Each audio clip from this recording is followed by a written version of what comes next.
cristianos que no creen en los demonios. O tal vez creen, pero piensan que nunca les va a afectar, que los demonios es una cosa lejana. Algunos creen que es cosa de la época medieval, que en nuestros días no actúan, en cuyas iglesias sus pastores casi nunca no hablan de este tema. Son iglesias que no hablan, no tienen en cuenta a los demonios y al diablo y sus ataques. Y algunos hasta piensan que esta es una creencia de los cristianos pentecostales. Y hay otros cristianos que todo lo espiritualizan, a todo le ven que son los efectos de los demonios. Se engripan, por ejemplo, y dicen, el diablo me jugó una mala pasada. Y en razón de la verdad, la gripe es un virus.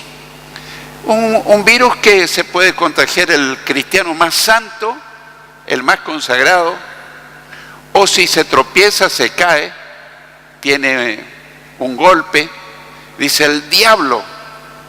No, hermanos, eso no es el diablo, eso son cosas que ocurren y muchas veces también le atribuyen al diablo las obras de la carne.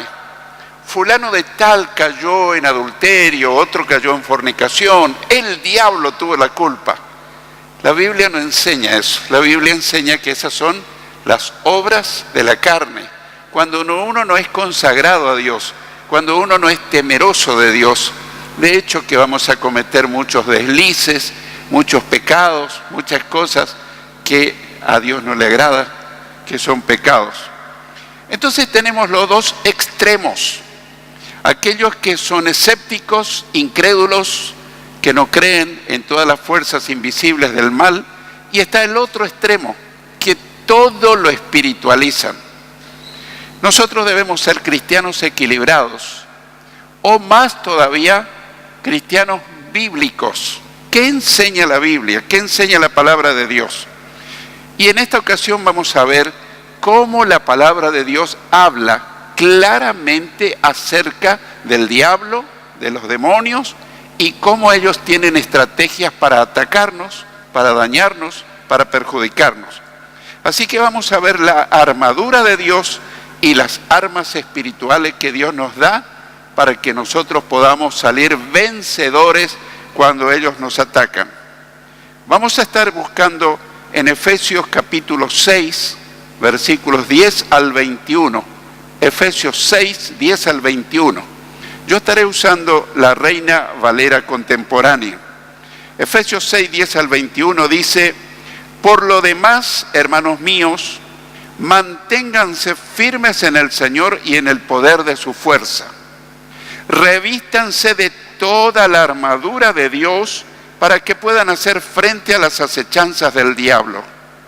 La batalla que libramos no es contra gente de carne y hueso, sino contra principados y potestades, contra los que gobiernan las tinieblas de este mundo, contra huestes espirituales de maldad en las regiones celestes. Por lo tanto, echen mano de toda la armadura de Dios para que cuando llegue el día malo puedan resistir hasta el fin y permanecer firmes. Por tanto, manténganse firmes y fajados con el cinturón de la verdad, revestidos con la coraza de justicia y con los pies calzados con la disposición de predicar el evangelio de la paz. Además de todo esto, protéjanse con el escudo de la fe para que puedan apagar todas las flechas incendiarias del maligno. Cúbranse con el casco de la salvación y esgriman la espada del Espíritu, que es la palabra de Dios. Oren en todo tiempo con toda oración y súplica en el Espíritu y manténganse atentos siempre orando por todos los santos. Oren también por mí, para que cuando hable me sea dado el don de la palabra y dé a conocer sin temor el misterio del Evangelio, del cual soy embajador en cadenas, Oren para que lo proclame sin ningún temor, que es como debo hacerlo. Bueno, al leer este pasaje, ¿quién puede dudar que la inspirada palabra de Dios nos habla claramente del diablo, de los demonios, de los ataques, de la guerra espiritual, que todo cristiano verdadero es afectado de alguna manera, y tenemos que estar preparados para hacerle frente, resistirle y combatirle y vencerle? Así que vamos a analizar versículo a versículo de este pasaje, comenzando con el versículo 10. Dice: por lo demás, hermanos míos, manténganse firmes en el Señor y en el poder de su fuerza. ¿Qué significa eso de mantenerse firmes en el Señor? Bueno, primero, consagrados al Señor. Este es un tiempo donde muchos cristianos no se mantienen firmes en el camino del Señor. Están tambaleantes, llevan una vida ambigua. Por allí están en el camino del Señor, por ahí salen, por ahí siguen a Cristo y por ahí se quedan en el camino. Y ese cristiano es un blanco fácil del enemigo, porque no está firme. Así que firme en el Señor quiere decir consagrado, firmes en la guerra espiritual. Yo no puedo dejar que el enemigo me ataque y yo cruzarme de brazos, porque llevo la de perder. Tenemos que estar dependiendo de su poder y de su fuerza. Y como siempre decimos, ningún cristiano, por fiel que sea, es capaz de luchar contra los demonios, contra fuerzas invisibles, con su propia fuerza, porque el diablo es poderoso. No es todopoderoso como lo es Dios, pero es poderoso más que los seres humanos y tiene legiones de demonios que colaboran, que lo ayudan para atacarnos, para dañarnos, para perjudicarnos. El versículo 11 dice: revístanse de toda la armadura de Dios para que puedan hacer frente a las acechanzas del diablo. Se cree que Pablo estaba en la cárcel en Roma y desde allí escribió 3 cartas, la de Colosenses, Filipenses y Efesios, que en este caso es la carta de Efesios. Son las epístolas, las cartas de la prisión, como se le llama. Así que Pablo, acostumbrado a ver los soldados romanos, el Espíritu Santo lo inspiró para que haga una analogía, una comparación. Mirando a un soldado romano, él se imaginó, guiado por el Espíritu Santo, que un soldado cristiano también debería estar armado, así como estaba un soldado romano. Un soldado romano estaba bien equipado para enfrentarse a la guerra, para combatir, para vencer. Así que él de allí se inspiró para poder escribir esta porción de la palabra, y tenemos armas espirituales para hacer frente al diablo. El apóstol Pedro habla de este tema también en su primera carta, dice: sean prudentes y manténganse atentos, porque su enemigo el diablo, él anda como un león rugiente buscando a quien devorar. Así que vemos cómo los apóstoles estaban totalmente consustanciados. No era una psicosis colectiva que ellos pensaban que existía el diablo, porque algunos dicen, bueno, los demonios no existen, esa es una psicosis, una creencia, pero la verdad es que la palabra de Dios habla de la realidad y de los ataques. Y una de las estrategias de Satanás es hacerle creer a mucha gente que no existen. Así él puede trabajar mejor y le agarra desprevenido a muchos cristianos. El versículo 12 dice que la batalla que libramos no es contra gente de carne y hueso. Dice en primer lugar que es una batalla que libramos. Es una guerra, es una confrontación. Aunque a veces, muchas veces en la casa hay confrontaciones, hay discordias, a veces puede surgir eso en el trabajo, a veces puede surgir eso en la iglesia, a veces puede surgir entre mejores amigos. Y después me han compartido muchos hermanos, increíble, por una cosa tan insignificante, discutimos tan feo, nos ofendimos, nos agredimos, y después nos pusimos a pensar que era algo tan insignificante. ¿Por qué pasó eso, pastor? Bueno, detrás de ustedes hay fuerzas malignas que los llevan a enfrentarse. y en vez de ustedes unirse a orar y reprender las fuerzas malignas, se pelearon entre ustedes. Eso muchas veces puede pasar en el matrimonio, eso puede pasar en la familia, en los hijos, entre hermanos, puede pasar en la iglesia, entre hermanos de la iglesia. Por una insignificancia se arma un tremendo problema y uno dice, no es lógico que ocurra eso. Pero lo que pasa es que muchas veces no tomamos en cuenta que el diablo está listo para que nosotros vivamos confrontados, divididos, enojados. Y la palabra de Dios dice, si ustedes se enojan, que el enojo no les dure todo el día, ni que se ponga el sol sobre su enojo, ni den lugar al diablo. Quiere decir que cuando un cristiano se enoja y sigue enojado y no arregla esa situación con quien se enojó, es un blanco fácil, le está abriendo una puerta al diablo para que empiece a afectar su vida. Así que es una batalla que libramos, que nosotros nos crucemos de brazos o lo enfrentemos con las armas que Dios nos da. Ahí está la gran diferencia. Muchos cristianos se dejan vencer porque tal vez no fueron instruidos apropiadamente con lo que dice la palabra de Dios. Este mismo versículo dice, sino que estamos luchando contra principados y potestades. Principados me habla de distintos grados de autoridad. Son legiones, ejércitos, y todos los demonios no tienen la misma autoridad. El jefe principal de todos los demonios es Satanás, pero a su vez entre los demonios también hay jerarquías. Uno tiene un grado más alto, otro menos, otro menos.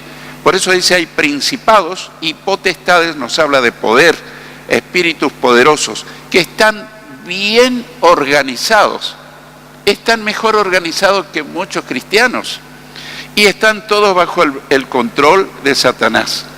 Y hay algo que nosotros debemos aclarar.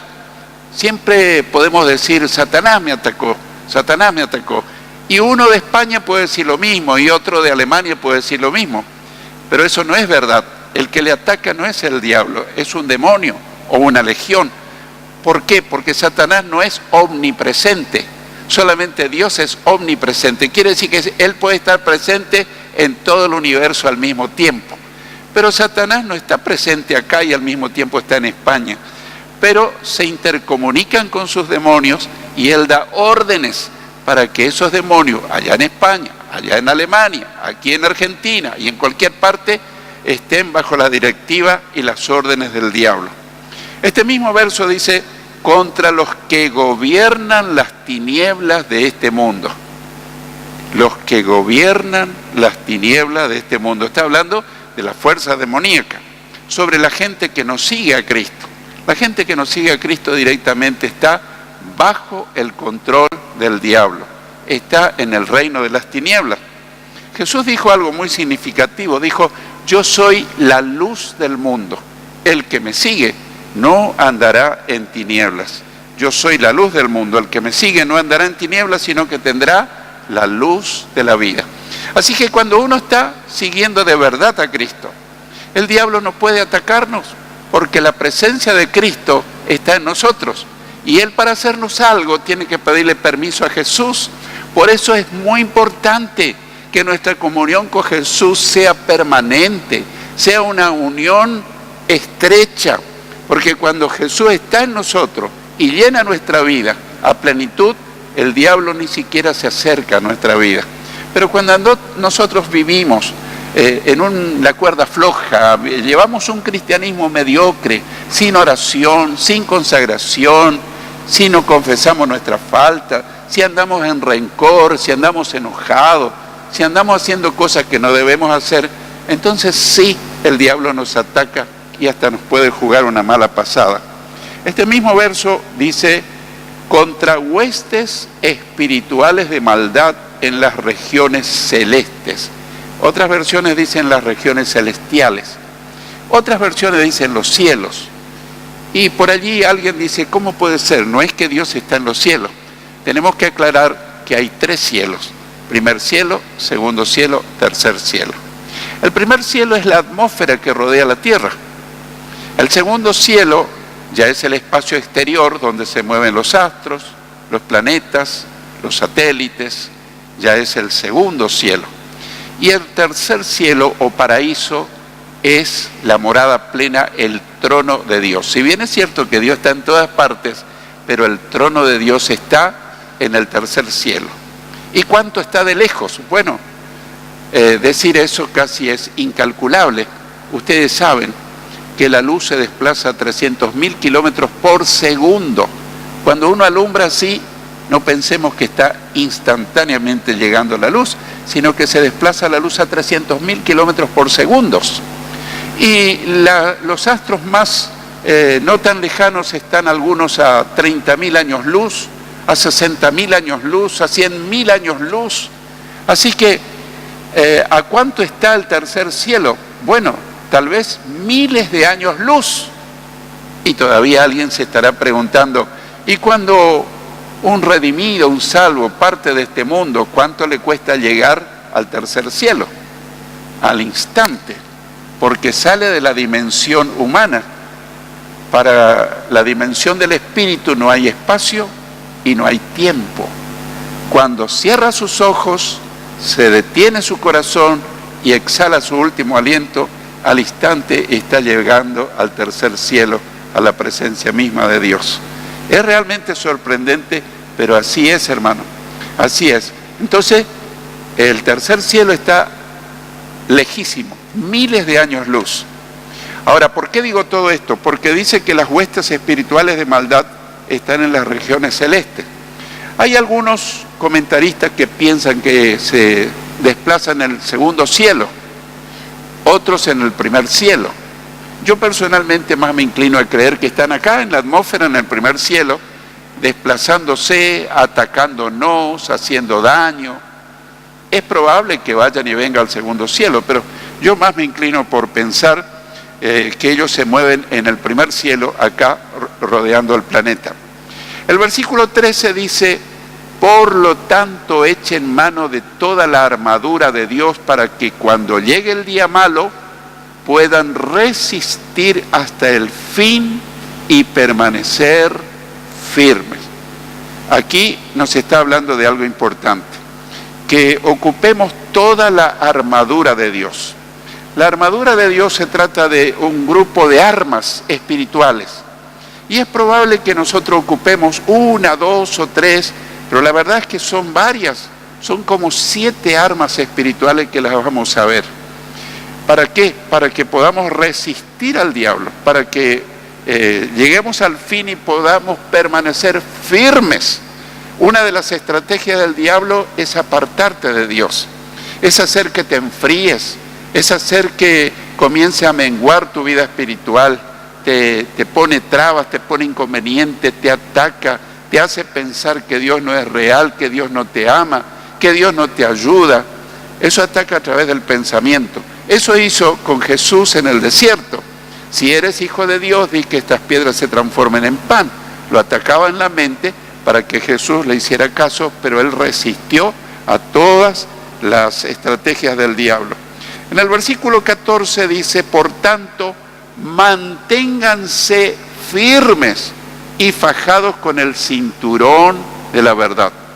Nos dice 2 cosas, que debemos mantenernos firmes, firme en el camino del Señor, firme en la lucha contra el enemigo, firme. Este es un tiempo, hermanos, que no podemos permitirnos andar en la cuerda floja. Tenemos que estar firmes, y para estar firme tenemos que consagrarnos a orar todos los días, meditar en la palabra, congregarnos, confesar nuestra falta, para poder resistir todo lo que el diablo nos quiere poner como inconveniente.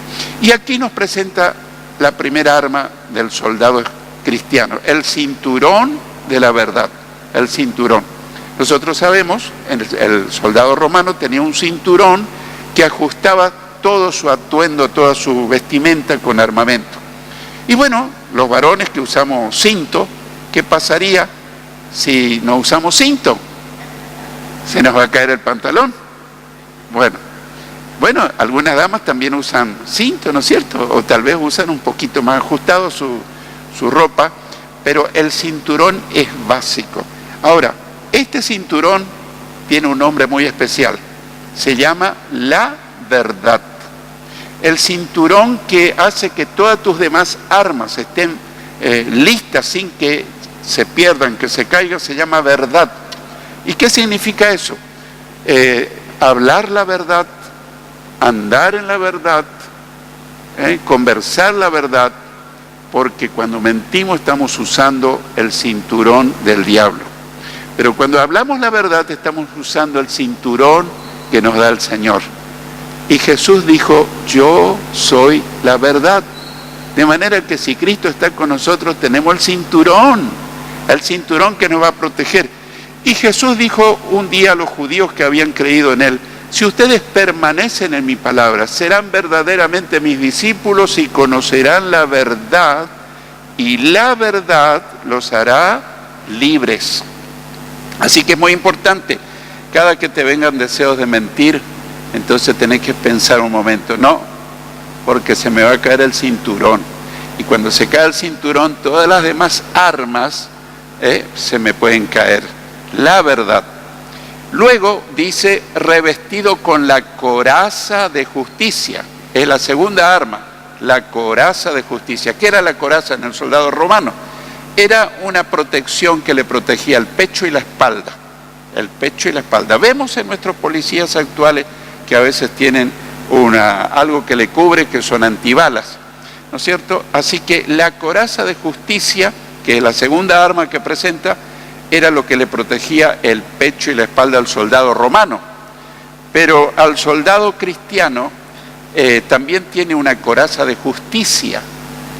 Dice la palabra de Dios que cuando nosotros nos arrepentimos de nuestros pecados, cuando le confesamos a Dios, cuando recibimos a Cristo, no solamente que Él nos perdona, sino que también nos justifica. ¿Y qué quiere decir que nos justifica? Nos mira como si nunca hubiésemos pecado. Y la palabra de Dios dice, justificados pues por la fe, tenemos paz para con Dios por medio de nuestro Señor Jesucristo. Así que tenemos que siempre estar atentos a eso, de que mi justificación, que mis vestidos de justicia resplandezcan en mi vida, llevando una vida santa, una vida recta, una vida obediente. Entonces estamos equipados para no solamente resistir, sino también rechazar al diablo. El versículo 15 dice, y con los pies calzados con la disposición de predicar el evangelio de la paz. Muy interesante, los pies calzados, esta es la tercera arma. Todo soldado en aquella época usaba sandalias, pero luego andando el tiempo los soldados no usan sandalias, usan borceguíes, usan botas. ¿Para qué? Para caminar, no puede andar un soldado descalzo.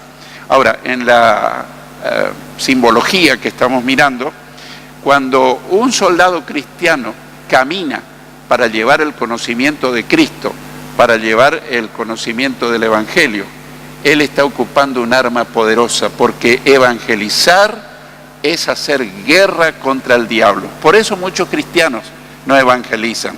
Y por eso el diablo se esfuerza para que los cristianos no evangelicen. Porque cuando estamos evangelizando, estamos sacando personas del reino de las tinieblas para traernos al reino de la luz de Jesucristo. Muy importante, calzados con los pies del Evangelio de la paz, para llevar el conocimiento de Cristo a todas las personas. Tal vez nunca pensamos, pero esa es un arma muy poderosa contra el enemigo. El versículo 16 dice, además de todo esto, protéjanse con el escudo de la fe. El escudo de la fe, que es la cuarta arma, para que puedan apagar todas las flechas incendiarias del maligno. Así que el escudo, el soldado romano tenía un escudo que lo protegía de la espada, de las lanzas del enemigo. Sirve para apagar todas las flechas encendidas del maligno. Y estarás pensando, pero a mí no me tiran flechas. Bueno, si lo pensamos un momento, continuamente somos flechados. Cuando alguien hace acusaciones contra tu vida, cuando alguien murmura contra tu persona, cuando alguien habla chisme contra tu persona, cuando alguien te calumnia, son flechas encendidas del diablo contra tu persona. Y nosotros, si no tenemos fe y nuestra fe está fortalecida, entonces seguramente que nos va a afectar y vamos a querer abandonar el camino del Señor. Pero la palabra de Dios dice que ese escudo de la fe se fortalece de dos formas. Dice que la fe viene como resultado de oír el mensaje de la palabra de Dios. Pero también dice poniendo los ojos espirituales en Jesús, el autor y consumador de la fe. Así que todos los días cuando meditamos en la palabra de Dios, tu fe y mi fe van a crecer. Cuando miramos al Señor y no miramos tanto los problemas, miramos por fe al Señor, sus promesas, que Él es fiel, que Él es verdadero, nuestra fe crece. Y nuestro escudo se hace más fuerte. Y cuando calumnian contra nosotros, cuando dicen chisme contra nuestra vida, no nos afecta. Creemos en el Señor, y van a resbalar la flecha del enemigo. Sí, podés decir todo lo que quieras, pero Dios sabe que yo no soy como estás diciendo. Y yo también lo sé, y los que de verdad me observan también se dan cuenta cómo es mi conducta, cómo es mi testimonio. El versículo 17 dice, cúbranse con el casco de la salvación. El casco de la salvación. El casco viene a ser la quinta arma del soldado cristiano. Quinta arma. Todo soldado usaba un casco para proteger su cabeza, el que le cubría la cabeza, que significa que protege también sus malos pensamientos. Los malos pensamientos a veces nos vienen a la cabeza, pero si nosotros tenemos el casco de la salvación, a nosotros no nos va a afectar. Ahora, para tener el casco de la salvación, nosotros, como dice la palabra, de la salvación. ¿Quiénes tienen ese casco? Solamente los que son salvos. Para uno ser salvo tiene que recibir a Cristo, tiene que seguirlo, entonces Él nos regala la salvación, la vida eterna. Y dice casco de la salvación que hay que mantenerlo. Algunos creen que ese casco nunca se pierde, pero la salvación se puede perder. Tenemos que perseverar fieles hasta el fin para no perder ese casco, que es el que nos protege. Además dice, y esgriman la espada del Espíritu, que es la palabra de Dios. Este es el arma número 6, la espada del Espíritu. Siempre se decía en otras épocas, ¿trajiste tu espada? Y los hermanos ya sabían que era, ¿trajiste tu Biblia? ¿Por qué? Porque la Biblia, la palabra de Dios, es la espada del Espíritu. Esgrimir quiere decir usar, empuñar la espada del Espíritu, que es la palabra de Dios. Jesús la usó con suma destreza. Ustedes recuerdan el pasaje cuando el diablo lo atacaba y Jesús decía, escrito está, escrito está, escrito está, y le repetía el pasaje bíblico que contrarrestaba los ataques del diablo. Pero lógicamente que él sabía de memoria, y nosotros por eso tenemos que memorizar versículos bíblicos. El versículo 18 dice, oren en todo tiempo. Séptima arma, la oración. ¿Cómo andamos en la vida de oración? Oramos cuando el agua se nos sube al cuello, cuando estamos pasando un momento difícil, o oramos todo el día. Qué bueno, hermano, de establecer un hábito de oración. Tenés que tener tu hora quieta, temprano en la mañana, o si no podés en otra hora del día, pero luego todo el día, en vez de andar pensando cosas que a lo mejor te deprimen, estás orando. Te vas a la universidad, vas orando, vas al colegio, vas orando, vas de compra, vas orando, continuamente orando.